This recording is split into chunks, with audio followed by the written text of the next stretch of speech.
حضرت امام غزالی فرماتے اللہ نے 3 طرح کی مخلوقیں پیدا کی۔ ایک مخلوق وہ ہے جس کے پاس چراغ عقل ہے لیکن شہوات انہیں نہیں دی گئی، اور مخلوق وہ ہے جن کے پاس شہوات نفسانیہ تو ہیں لیکن ان کے پاس عقل نہیں ہے، اور تیسری مخلوق وہ ہے جن کو عقل بھی دی گئی ہے اور شہوات بھی دی گئی ہے۔ فرمایا پہلی مخلوق جن کو عقل کے چراغ سے مالا مال کیا گیا ہے لیکن انہیں شہوات نہیں دی گئی، وہ فرشتے ہیں، وہ گناہ کر ہی نہیں سکتے چونکہ شہوات ہیں ہی نہیں۔ اور دوسری وہ مخلوق کہ جن کو شہوات دی گئی ہیں، عقل کا چراغ ان کے پاس نہیں ہے، وہ بہائم اور چوپائے ہیں، اگر وہ نیکی نہیں کرتے ہیں تو ان کے پاس چراغ عقل ہے ہی نہیں۔ اور تیسری مخلوق وہ ہے کہ جن کو چراغ عقل بھی دیا گیا ہے، شہوات کی آزمائش بھی دی گئی، اور وہ حضرت انسان ہے۔ اور اگر یہ شہوات کے ہوتے ہوئے چراغ عقل سے کام لے تو فرشتوں سے بہتر ہوتا ہے، اور اگر یہ عقل کے ہوتے ہوئے شہوات سے ہی کام لے اور عقل کو چھوڑ دے تو پھر یہ جانوروں سے بھی بدتر ہوتا ہے۔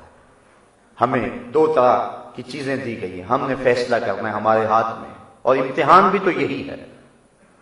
اگر ایک نابینا شخص کہے کہ میں نے آج تک کبھی غیر محرم کے چہرے کو نہیں دیکھا ہے تو بتاؤ یہ اس کا کمال ہے؟ آج تک سینما گھر نہیں گیا ہوں، آج تک میں نے فلم نہیں دیکھی ہے تو بتاؤ یہ اس کا کمال ہے؟ ایک شخص پیدائشی نابینا ہے، اگر وہ کہے تو یہ اس کا کمال نہیں ہے۔ کمال تو اس کا ہے کہ آنکھوں میں بجلیاں رکھی ہوئی اور نظارے قطار اندر قطار، لیکن پھر بھی وہ نظر اٹھا کر نہیں دیکھتا اللہ سے ڈرتے ہوئے۔ کمال اس کا ہے۔ کمال اس کا نہیں ہے کہ جو پانی کے قریب نہ جائے اور کہے کہ میرے پر گیلے نہیں ہوئے۔ کمال تو اس کا ہے، اس مرغابی کا، کہ جو پانی کے اندر رہتی بھی ہے اور جب باہر نکلتی ہے پروں میں ایک قطرہ بھی جذب نہیں رہنے دیتی۔ انسان کو شہوات بھی دی گئی ہیں، آزمائشوں کی کائنات بھی ہے، قطار اندر قطار نظارے بھی ہیں، خود قدموں میں بچھ رہا ہے، آرزوؤں کا ہجوم ہے، جوانی کا بانگ پن ہے، زندگی کی رنگینیاں اس کو کھینچ رہی ہیں، لیکن وہ سب کو جھٹک کر کے کہتا ہے کالا معاذ اللہ، میں کبھی بھی نظر اٹھا کر نہیں دیکھوں گا، میرا رب مجھے دیکھ رہا ہے۔ وہ 7ویں کوٹھڑی میں بھی زلیخا سے کہتا ہے کہ میں تیری بات نہیں مان سکتا، میں تیری بات مانوں یا اپنے رب کی بات مانوں؟ تو پھر اس کے لیے رب کی رحمتیں برستی ہیں اور انوار اترتے ہیں۔ اس لیے حضرت انسان کو امتحان کی بھٹی میں رکھا گیا ہے اور اس کو خوبصورت شکل دی گئی، اور اسفل السافلین کے اندر اگر یہ چلا گیا تو پھر یہ چوپایوں سے بھی بدتر ہے۔ ہم نے اپنی زندگی کو دیکھنا ہے کہ ہم کیسے گزار رہے ہیں۔ میں تو ایک بات کہا کرتا ہوں کہ اچھے مسلمان ہونا تو بڑی دور کی بات ہے، ہماری حالت تو یہ ہے کہ ہم اچھے انسان بھی نہیں بن سکے، جو اللہ کا ہم سے تقاضا ہے، ہم تو اچھے انسان بھی نہیں بن سکے۔ میں ایک دن جمعہ المبارک پڑھانے کے لیے نکلا تو باہر ایک گدھا گاڑی کے پیچھے لکھا ہوا تھا جلنے والے کا منہ کالا، تو میں یقیناً سر پکڑ کے بیٹھ گیا۔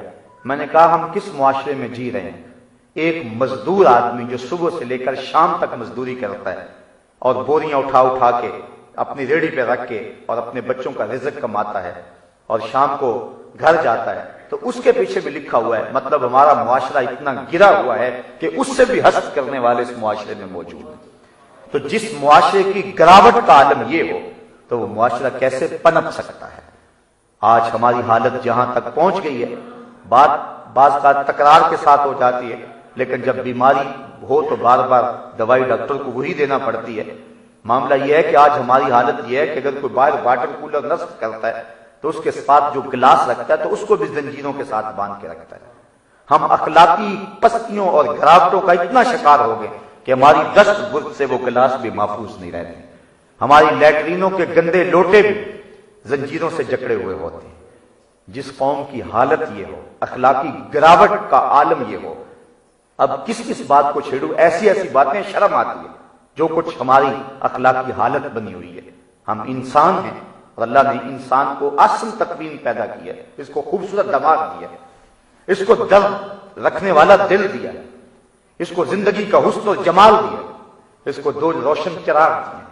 الم نجعل له عینین ولسانا وشفتین وہدیناہ النجدین۔ اللہ فرماتا ہم نے اس کو 2 آنکھیں، 1 زبان اور 2 ہونٹ نہیں دیے؟ ہم نے اس کو چراغ ہدایت نہیں دیا؟ الم نجعل له عینین ولسانا وشفتین وہدیناہ النجدین۔ اس کو سب کچھ دیا، اس کو پتا ہے جب یہ میز کے نیچے سے رشوت لے رہا ہوتا ہے، اندر مفتی اس کو کہہ رہا ہوتا ہے کہ تو غلط کر رہا ہے، جب کسی کا گھر اجاڑتا ہے اس کو پتا ہوتا ہے میں غلط کر رہا ہوں، جب کسی کی آبرو لوٹتا ہے تو اس کو اپنی بہن یاد نہیں ہوتی ہے، اس کو اپنی بیٹی یاد نہیں ہوتی ہے، جب ملک کے راز بیچتا ہے، جب اسلام کے قوانین پامال کرتا ہے، جب غریبوں کا خون نچوڑتا ہے اور ہڈیاں توڑتا ہے تو اس کو اس وقت کچھ یاد نہیں ہوتا ہے، انسانی تقاضے بھول جاتا ہے۔ یہ رات کی تاریکیوں اور دن کے اجالوں میں جو بھی جرم کر رہا ہے رب دیکھ رہا ہے، اس کی نظروں سے یہ پوشیدہ نہیں ہے۔ اگر یہ اپنی عقل کے چراغ کی روشنی میں چلنا سیکھ جائے تو زندگی کا جمال اس کو نصیب ہوگا، لیکن اتنا گر جاتا ہے، اتنا گر جاتا ہے، اس کو کسی چیز کی پرواہ بھی نہیں ہوتی ہے، اور یہ انسانی قدروں کو پامال کر دیتا ہے۔